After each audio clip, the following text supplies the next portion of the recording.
Bom dia a todos vocês, congressistas do Congresso FC 2020.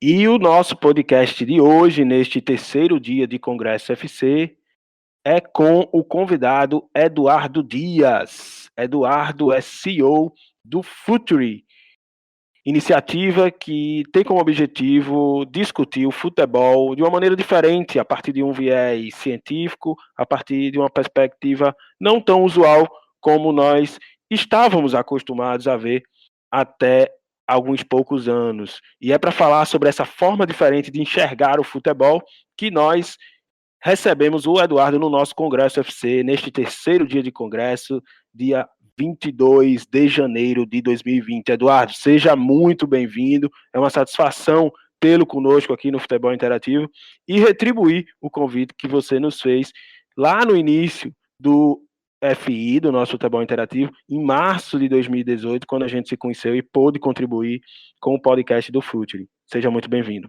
Puxa, muito obrigado, Jorge, que honra, que orgulho estar aqui no Futebol Interativo, no Interativo Cast, no Congresso FC, o maior congresso online de futebol das Américas. Isso é uma grande, grande honra. Essa retribuição de convite, na verdade, ela vem mais...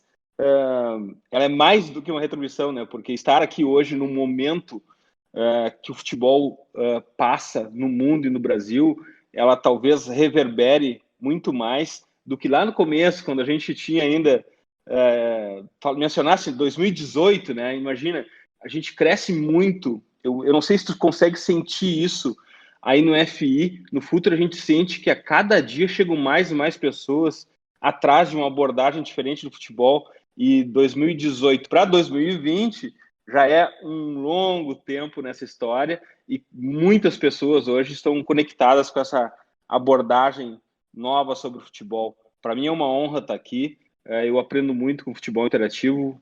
Que bom, que felicidade. Valeu, Eduardo, obrigado. E com certeza, sim, nesses últimos quase 2 anos já, foram mudanças muito significativas pelas quais a gente viu o futebol brasileiro passar, e sobretudo no que diz respeito à educação para o futebol, uma conscientização cada vez maior no que diz respeito à capacitação, ao desenvolvimento, ao conhecimento agregado a esse esporte apaixonante. E para a gente começar, a gente vai chegar nesse tema, a gente vai falar de perspectivas futuras de futebol, sobre esse cenário de mudanças que a gente já comenta aqui. A gente quer saber quem é Eduardo, antes de tudo isso. Quem que é o Eduardo Dias, o que é que faz e por que faz? Qual é a tua causa, qual é o teu porquê? Bem, o Eduardo Dias do Futuri, CEO do Futuri, é um nerd de futebol, Jorge. Assim, eu acho que o nerd é a palavra que eu consigo resumir assim quando as pessoas me perguntam, porque eu nunca me satisfiz com as respostas sobre o jogo que lia nos jornais, ouvia nas rádios, via nas transmissões dos jogos pela televisão. Aquele jogo que eu assistia não tinha conexão nenhuma com o que as pessoas falavam sobre ele, de análise, de respostas sobre por que o time venceu, por que o time perdeu, o que estava acontecendo dentro daquele jogo. Eu sempre tive uma visão muito particular e nunca me satisfiz com isso. Eu sempre fui atrás de pessoas que pensassem como eu ou de respostas para o que eu estava pensando. Com a internet, isso ficou muito mais fácil.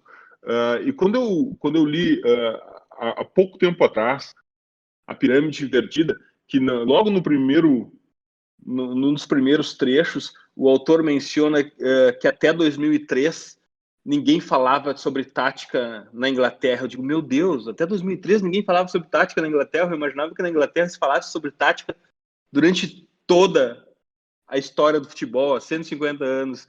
E eu fiquei pensando, nossa, esse é um movimento global. Assim, as pessoas que amam futebol começaram de alguma maneira falar sobre tática, falar sobre estratégia, falar sobre a indústria do futebol, mais ou menos meio juntos, assim.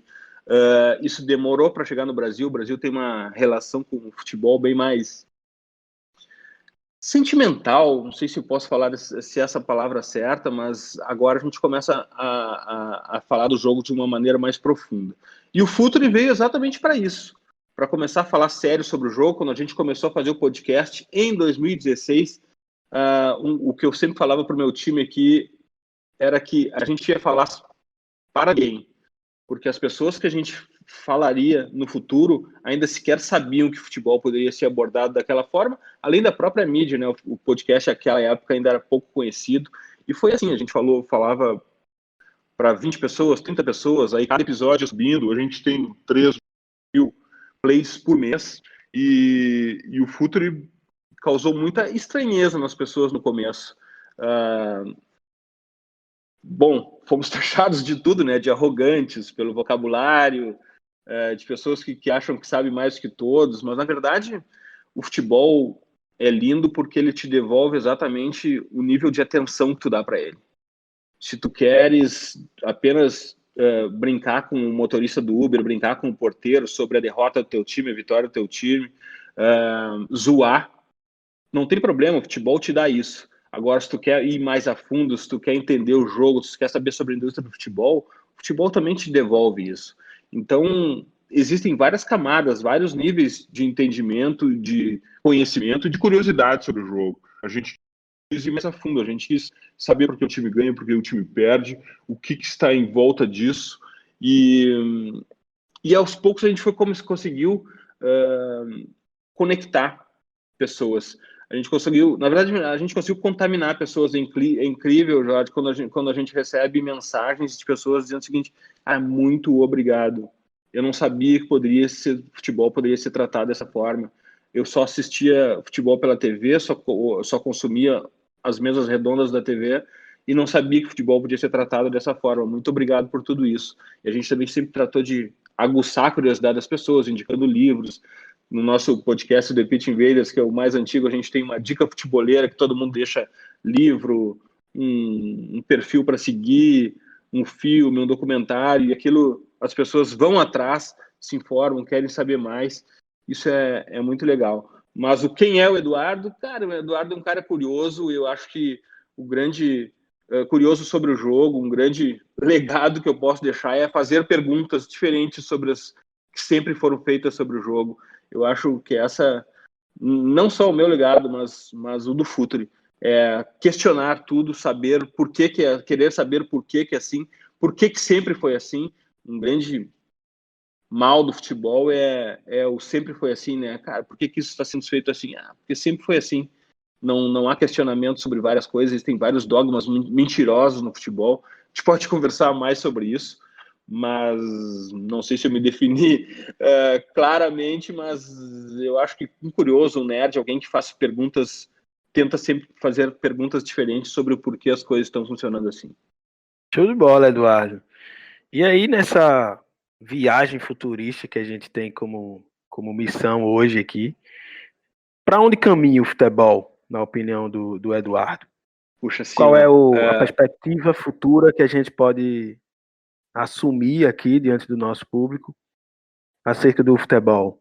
Para onde caminha essa modalidade tão apaixonante que no Brasil, como você bem destacou, é comumente observado, analisado sob um viés muito passional.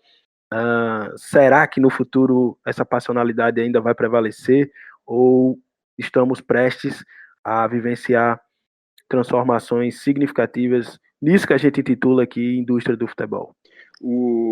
Esse é um tema que me seduz muito. Eu adoro falar sobre o futuro do futebol. A gente só tem que evitar, tomar cuidado para não cair naquela armadilha de robôs voadores, porque a gente começa a falar em futuro, né? E eu acho legal a gente falar sobre futebol.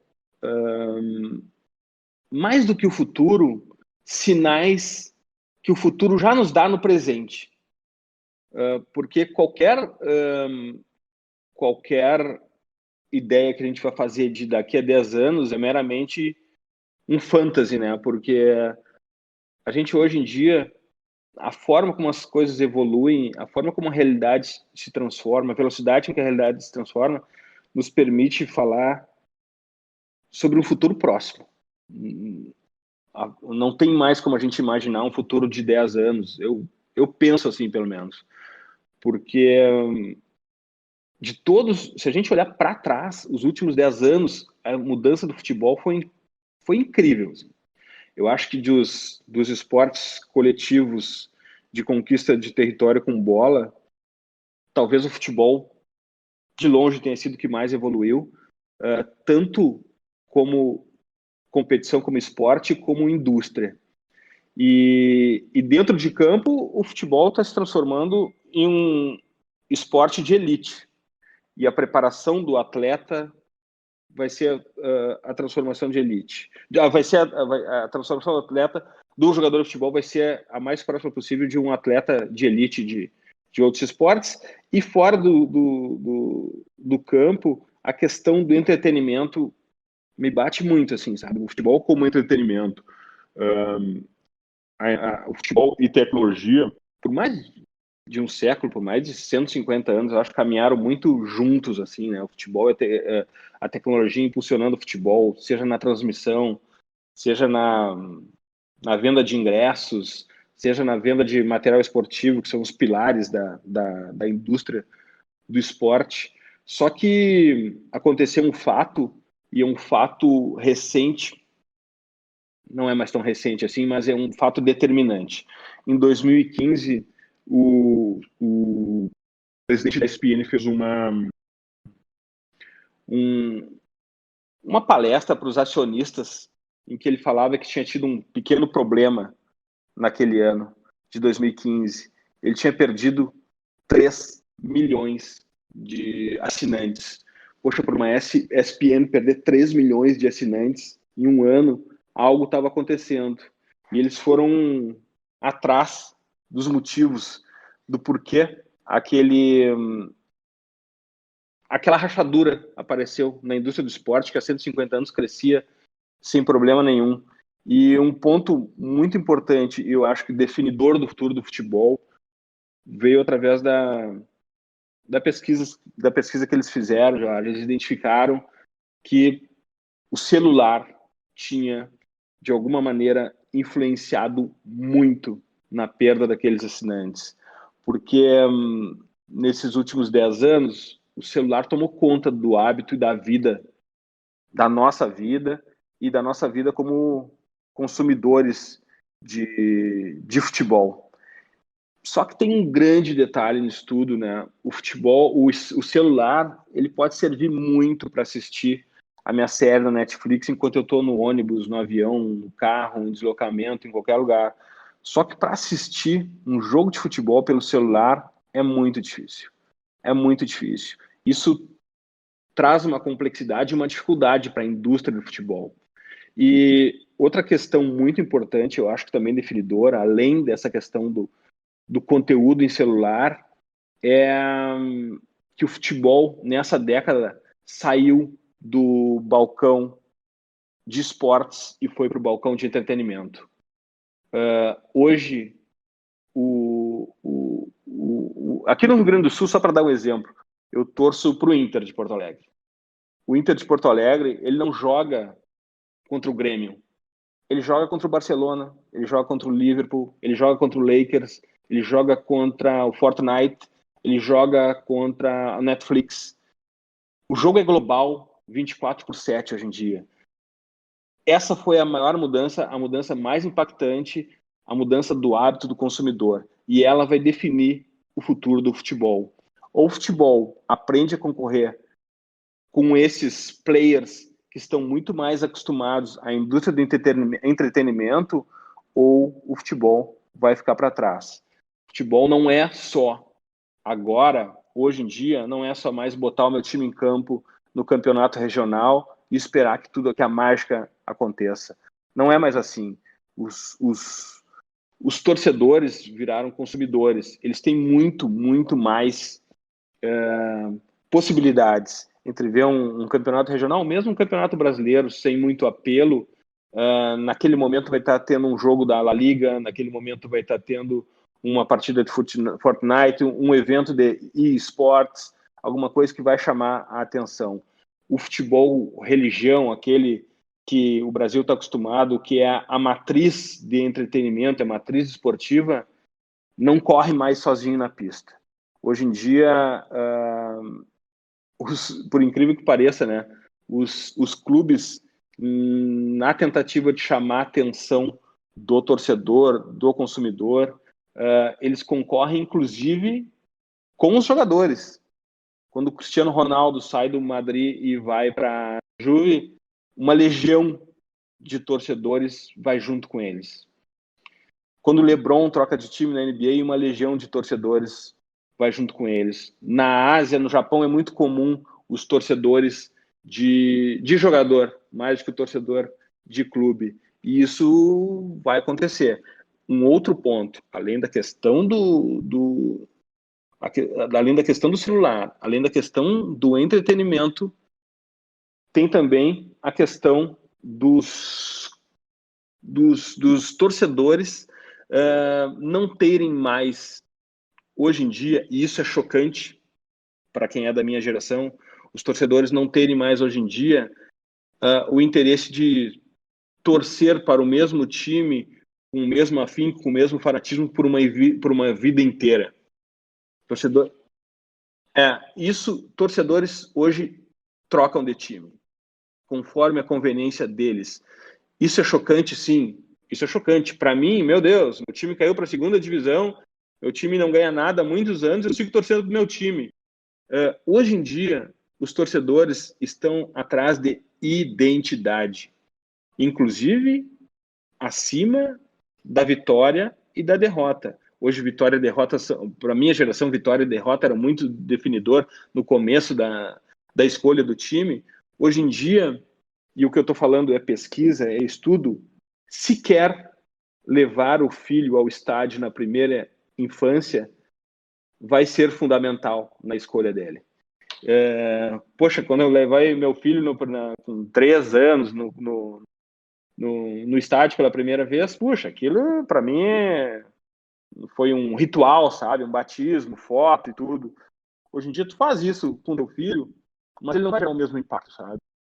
Porque se o clube que torce não assumir os posicionamentos perante a sociedade que ele acredita, se não tomar as atitudes que ele acredita, se não se envolver nas questões que ele acredita, se não tiver os jogadores que ele acredita, se não estiver no ambiente, o ambiente digital, com a presença que a gente imagina que tenha no ambiente offline, não vai seduzir, ele vai torcer para outro, ou vai ficar até, ok, eu torço para o meu time, mas tudo bem, eu estou interessado agora na camiseta do Ajax, ou na camiseta do Barcelona, na camiseta do Liverpool, ou na camiseta do Los Angeles Lakers, ou de um time da NBA, um time da NFL.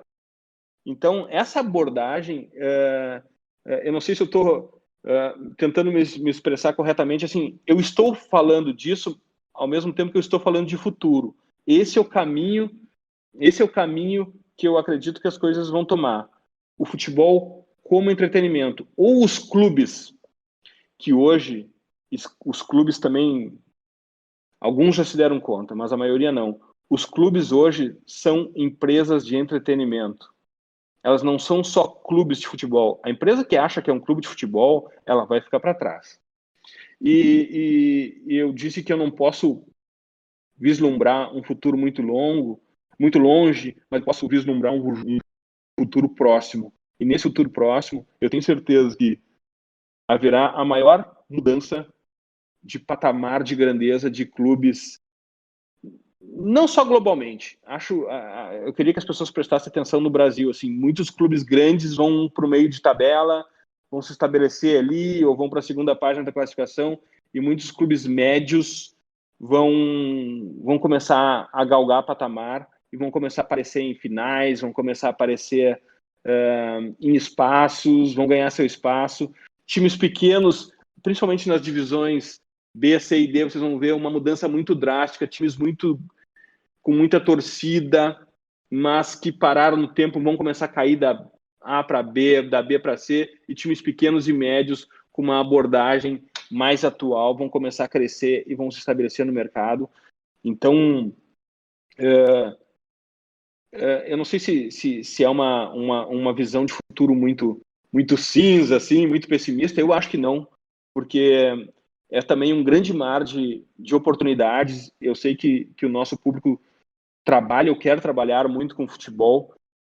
Quem se conecta no Congresso, quem se conecta no futebol interativo tem essa pretensão também de viver de futebol, de trabalhar no futebol.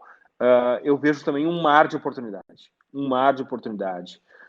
Novo hábito de consumo, novo fã, novas regras, novas oportunidades. Então é importante todo mundo ficar atento. Esse novo futebol, o futebol entretenimento fora de campo e o futebol esporte de elite dentro de campo, vai estabelecer uma nova ordem de grandeza rapidamente. Também tem outros fatores importantes para a gente abordar também, que potencializa a mudança dessa fotografia de grandeza de clubes no Brasil, que é a entrada de capital externo. A legislação está sendo avaliada. No momento que abrir capital estrangeiro para investir no futebol brasileiro, vai acontecer uma mudança muito grande, porque eu não imagino que um fundo Qatari, por exemplo, vai querer pegar um grande clube brasileiro com grandes dívidas e grandes pressões da torcida por buscar aquele jogador que seduz a todos, o grande jogador. Eu acho que eles vão preferir os clubes médios, os clubes mais saneados, os clubes com uma possibilidade maior de entrar com as suas ideias. Então, atenção nos próximos anos. A mudança vai ser gigante. Estejam preparados. O mar de oportunidades está invadindo o futebol brasileiro. Legal demais, Eduardo. É aquela história, né? Você não pode parar as ondas, mas pode aprender a surfar. O que eu entendo que resume toda a tua explanação é que os próximos 5 a 10 anos vão trazer transformações profundas nisso que a gente chama da indústria do futebol, né? Para alguns isso pode soar como ameaça, mas para muita gente que está acostumada a ver a metade cheia do copo, isso representa grandes oportunidades.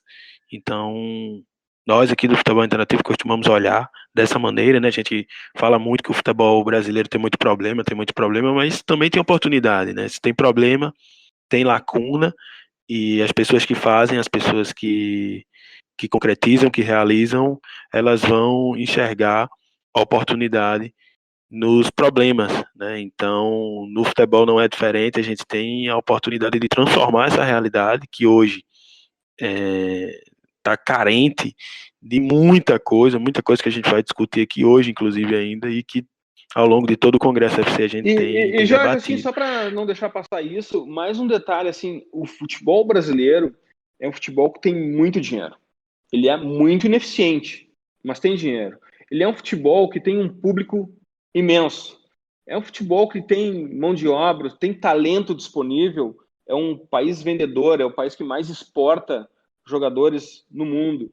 A ineficiência absurda do futebol brasileiro faz isso com que isso se torne um mar de oportunidades incrível como ele já é hoje. Isso, toda essa bagunça que a gente vê no futebol, tanto dentro quanto fora de campo, ela é uma possibilidade incrível.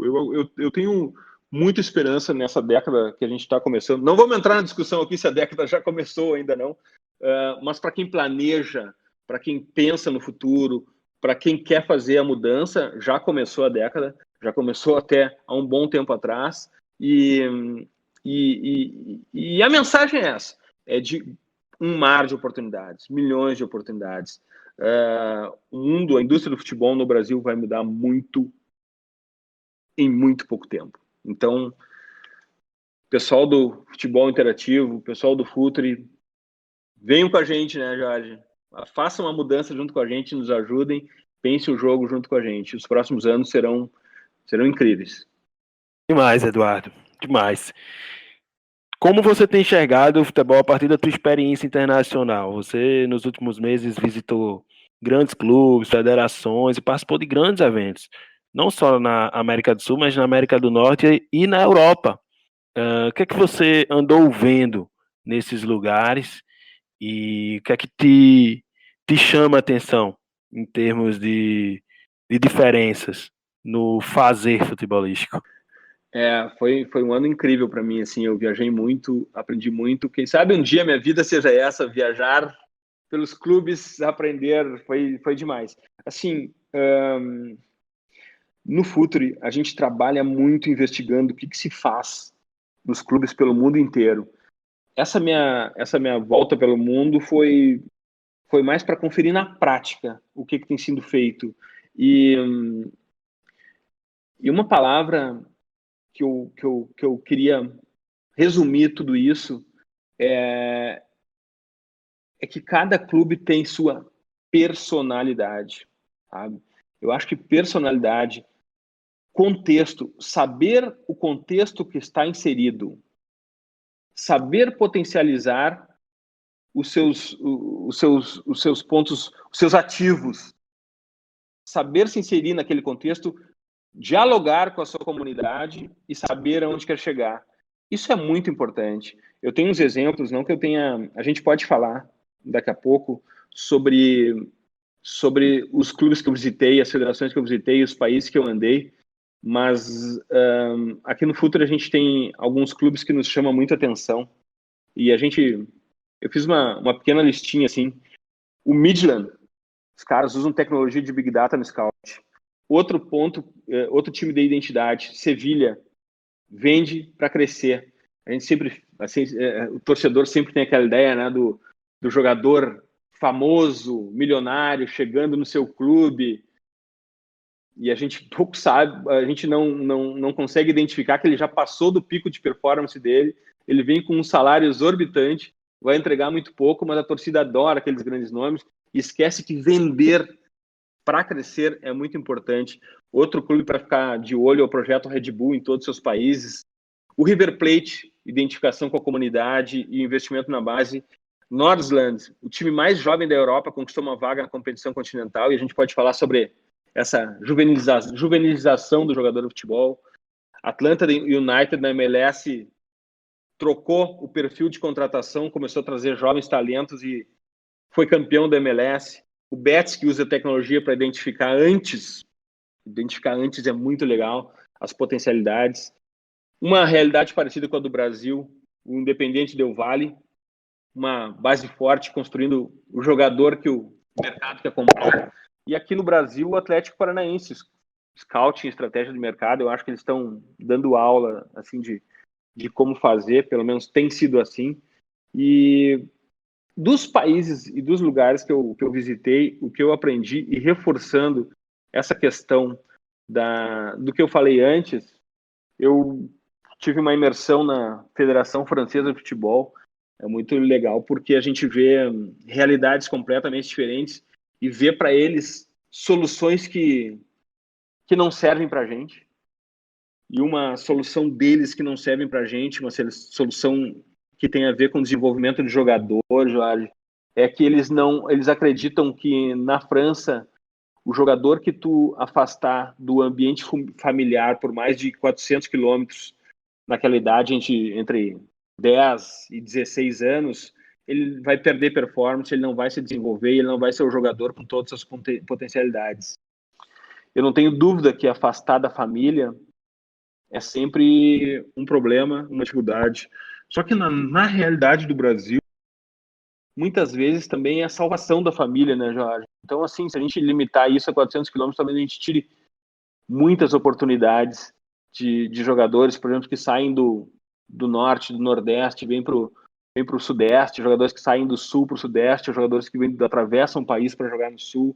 É uma situação que na Europa e na França talvez resolva, mas aqui no Brasil não. Por isso que eu digo contexto, sabe? Contexto é fundamental. Nenhuma solução de um clube vai ser a mesma solução de um outro clube. Ainda mais num país imenso como o Brasil.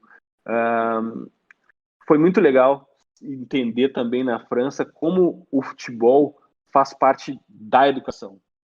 A educação é uma questão de Estado, mas eles se apoiam muito no futebol também. E usar o futebol como uma ferramenta de educação é um esporte, né? O esporte é uma ferramenta fantástica de educação. E o futebol é tão popular na França. O subúrbio de Paris é o segundo maior celeiro de jogadores do mundo. Só perde para o subúrbio da cidade de São Paulo, que é o maior do mundo. E eles usam muito a questão da comunidade do futebol como educação. esse é um ponto que, nesse aspecto, sim, o Brasil podia avançar mais, usar o futebol como educação. Na França também eu visitei o Paris, um clube que compete com o Paris Saint-Germain, Jorge. Imagina tu ter um clube na tua cidade competindo com o Paris Saint-Germain. É uma competição desigual, tão desigual que eles chegaram ao ponto de ter o insight de dizer o seguinte: puxa, não é com o Paris Saint-Germain que a gente vai competir. Vamos fazer o seguinte: os nossos ingressos serão os mais baratos possíveis, a família vai vir para o estádio do Paris, a comunidade vai apoiar o Paris, já que o Paris Saint-Germain é um clube global, o Paris FC vai ser um clube da comunidade, da cidade, e eles só usam jogadores do subúrbio de Paris. É uma ideia que eles implementaram, tanto no masculino quanto no feminino, usar só jogadores do subúrbio de Paris, para que isso envolva a comunidade que eles estão inseridos, para que desenvolver esses jogadores e para vender esses jogadores para o mercado, inclusive para o Paris Saint-Germain. Então, se eles tinham um problema que era competir com o multimilionário Paris Saint-Germain, eles fizeram: peraí, já que eles são globais, nós vamos ser locais e vamos usar a nossa força como a força local e assim vamos desenvolver. Outra experiência que eu queria passar para vocês da viagem que eu tive eu tive em Nice exatamente no dia que o novo dono do Nice, o inglês, estava assumindo o clube. E eu fui no evento da comunidade em que ele estava sendo apresentado, e eles tinham tido uma experiência com um grupo chinês, uma experiência trágica, porque eles não tinham conexão nenhuma com aquele grupo chinês, nunca tinham falado com os donos, o clube foi muito mal, e o cuidado com que o novo dono ou os novos investidores tiveram com essa ambientação foi um longo processo de aclimatação, chamar a torcida, chamar as principais pessoas da cidade, conversar com eles individualmente, explicar para cada um deles, para cada um mesmo, individualmente, explicar para o prefeito, explicar para o torcedor, explicar para a torcida organizada, chegar próximo, esquentar uma relação, fazer uma relação mais próxima, até todo o processo de negociação caminhar, ir adiante, fazer com que a coisa não seja tão fria, tão simplesmente um contrato assinado. Isso foi uma maneira muito legal de ver como é importante estar inserido na comunidade, é como é importante dialogar com a comunidade para ter um relacionamento com ela, inclusive para fazer com que a comunidade potencialize o clube. O outro ponto muito legal do Nice que eu vi foi o scouting. Ele só é scouting do Nice quem ou jogou no Nice, ou vive na cidade, ou tem uma conexão muito forte com o clube. Eu não concordo muito com isso, mas eu respeito muito isso. Porque, como eu falei antes, a identidade, personalidade, os clubes precisam disso.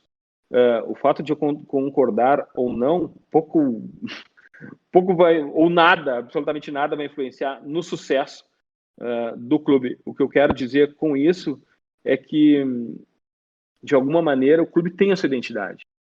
É outra questão, é outro aspecto que deixa o cheiro da cidade, as ruas da cidade, a comunidade envolvida no saber que jogador que tu busca, talvez seja um pouco mais difícil explicar para um scout contratado. Eles fazem o contrário, eles contratam ex-jogadores, contratam gente que vive na cidade, porque eles entendem que essas pessoas conhecem melhor o tipo de jogador que eles preferem. Que eu posso trazer de novo da França, poxa, a gente pode falar o dia inteiro aqui. A gente pode falar congresso sobre isso, mas eu queria falar também sobre o Lyon. Eu queria falar sobre o Lyon rapidinho, Jorge, porque o Lyon... Isso ainda não chegou nem no Orlando City, né? Mas a gente vai chegar lá, a gente vai chegar lá. eu queria falar sobre o Lyon. Um aspecto que me chamou muito a atenção foi também, podia falar sobre várias coisas, mas eu quero um ponto: a abordagem sobre a mentalidade do jogador. Eles identificaram que os jogadores do Lyon tinham pouquíssima personalidade em campo. Eles tinham habilidade, tinham todos os skills necessários, mas a força mental deles, a gente aqui no Brasil, né, quando termina uma rodada, né, o time é muito fraco mentalmente, mas ele foi treinado mentalmente? A gente pode cobrar força mental se não foi treinado força mental? E o Lyon faz isso, desde a base até o time profissional. Eles fazem treinamento mental. Eles fazem yoga, fazem, enfim, vários tipos de treinamento, meditação, muita yoga, psicólogos do esporte. A gente fala muito aqui em psicologia no futebol brasileiro, se pratica muito pouco, se fala muito em psicólogo, e é uma das exigências para quem quer ser clube formador, mas sempre o psicólogo com aquela abordagem de assistência social, que é muito importante. Só que quando se fala em psicólogo do esporte, é outra coisa. É performance, é não se abater quando leva um gol, é se sentir sempre concentrado, não interessa o ambiente que tu esteja, é não sofrer com um jogo fora de casa, é ser resiliente na hora de levar um gol, é não baixar, não botar as mãos no joelho quando está cansado, é sempre buscar algo mais. Então, psicólogo do esporte é uma outra questão. E o Lyon tá investindo muito nisso. Eu gosto muito dessa abordagem. Eu acho que mentalidade ainda é a fronteira inexplorada da performance. Eu acho que ainda tem muito a se evoluir sobre performance, sobre personalidade e sobre a força mental dentro de campo. Isso não, isso ganha jogo, isso ganha campeonato e é a fronteira inexplorada. Na Europa também eu vi eu tive no Web Summit, eu vi um painel do pessoal do Benfica.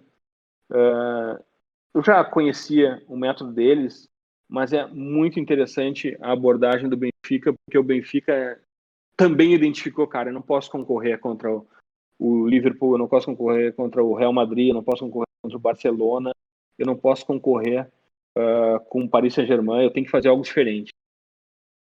A gente sempre fala aqui no Futuri da metáfora do Davi e do Golias, né, que o Davi ganhou porque escolheu a arma diferente.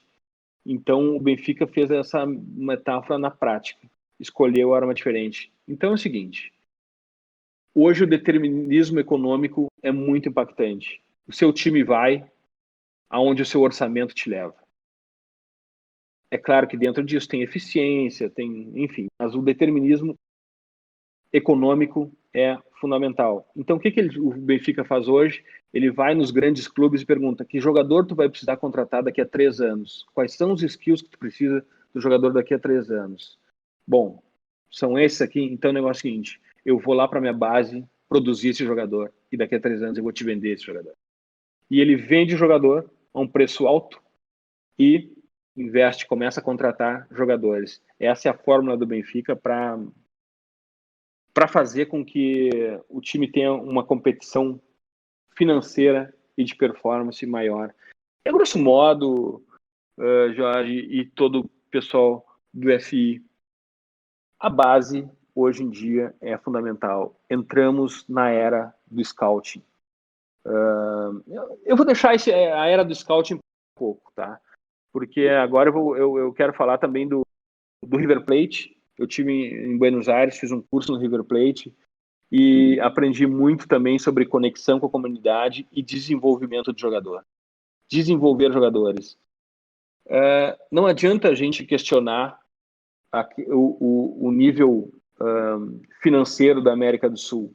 Não adianta a gente questionar se a América do Sul tivesse o nível financeiro da Europa. O que adianta é a gente saber da realidade e saber se mexer nessa realidade, saber desenvolver os clubes nessa realidade, saber trazer performance para os clubes nessa realidade. E o River Plate faz isso. Ele desenvolve os jogadores da base, ele tem scout muito forte e ele vende esses jogadores. É assim que eles conseguiram, em pouquíssimo tempo, sair da B e conquistar a América e quase fazer uma dinastia na América do Sul, interrompida pelo Flamengo agora.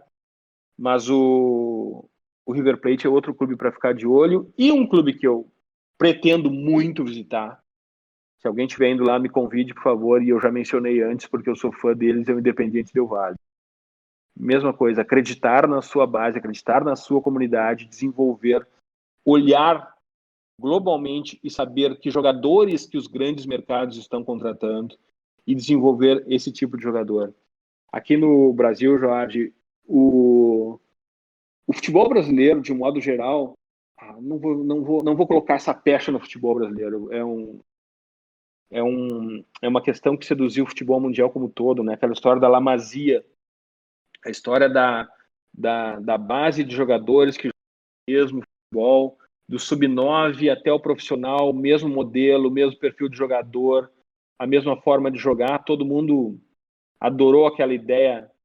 Mas no final das contas, o Barcelona vende que jogador? Para quem o Barcelona vende? O Barcelona não vende jogador nenhum. O modelo deles é diferente, o modelo econômico precisa vender jogador.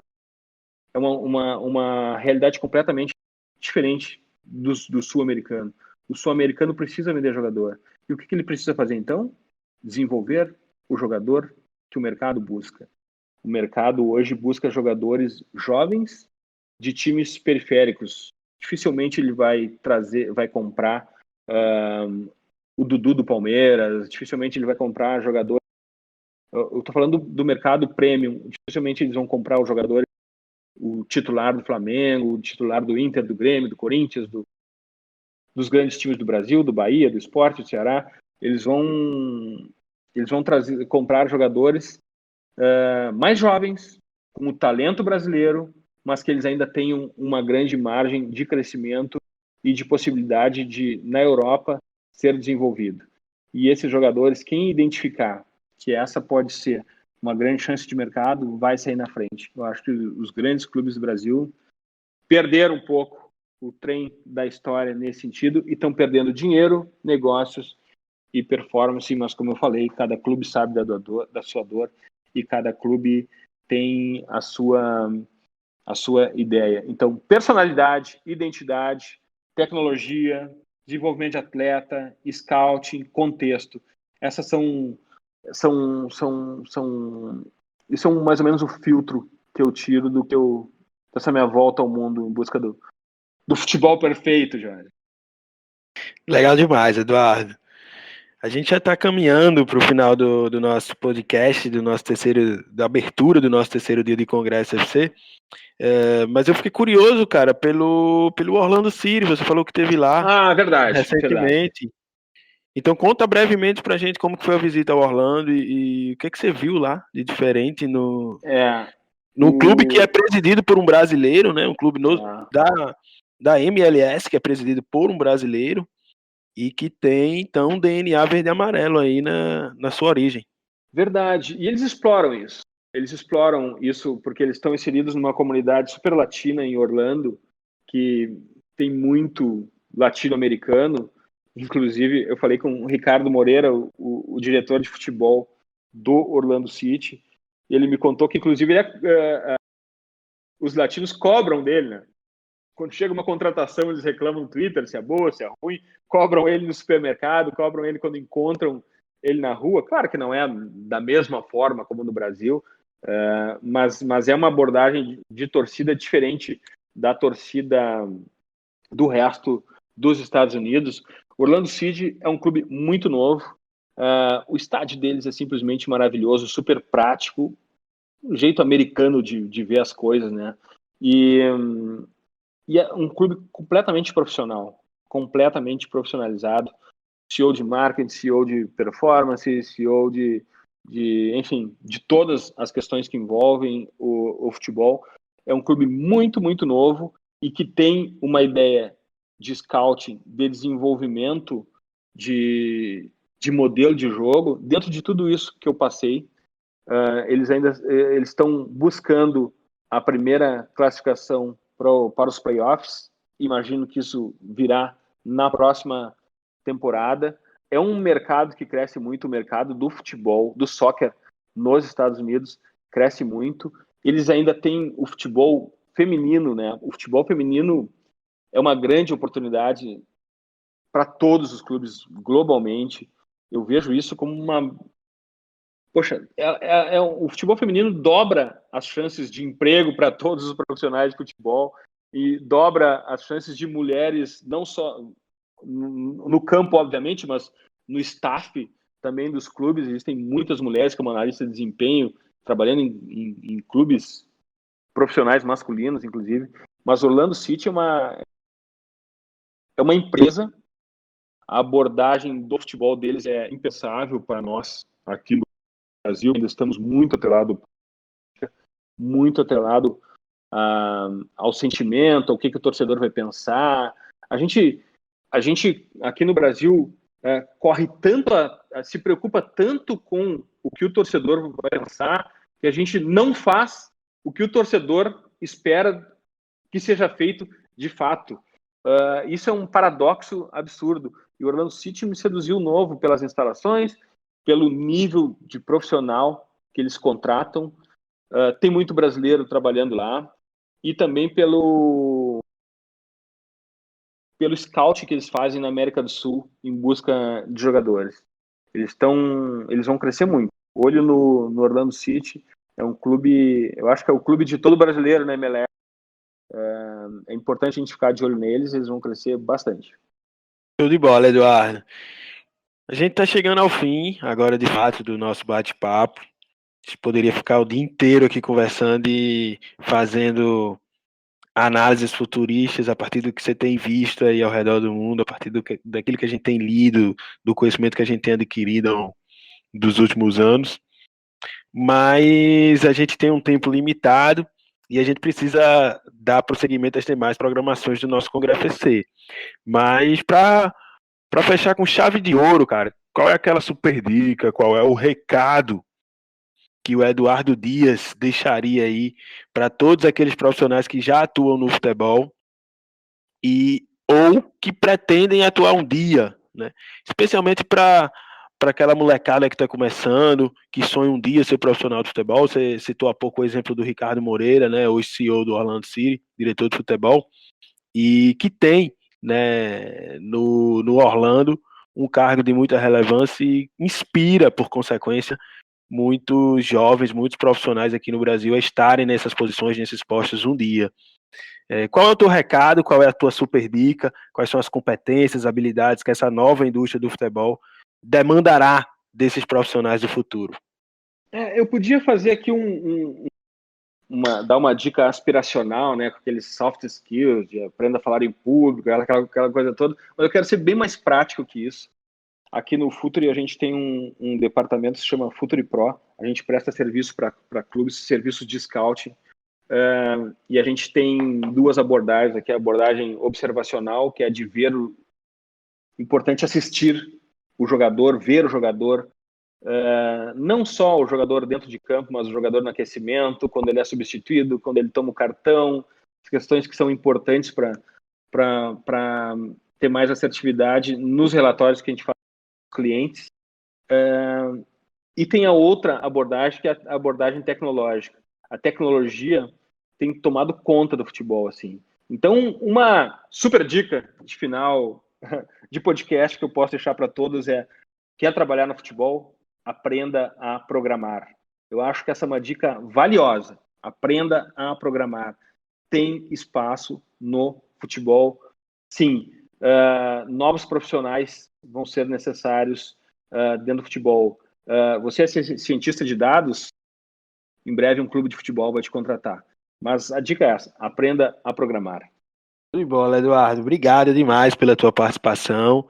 A gente vai encerrando por aqui e deixo então as portas abertas para você estar conosco em breve novamente, quem sabe. Mas antes disso, fico aí à disposição do Futuri para a gente realizar projetos conjuntamente aqui com o Futebol Interativo.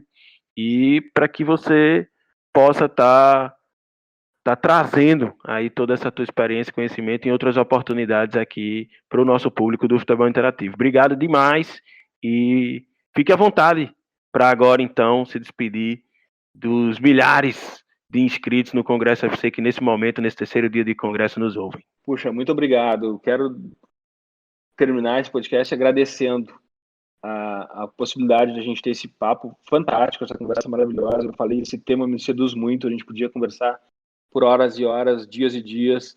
A gente vai ter essa oportunidade, tenho certeza que futebol interativo e Futuri vão se conectar cada vez mais. O que eu deixo para todos, visitem o Futuri, conheçam a nossa abordagem e o convite a todos, que a gente sempre termina o conteúdo que a gente gera nos podcasts, nos textos, nos vídeos, pense o jogo. Obrigado, Jorge.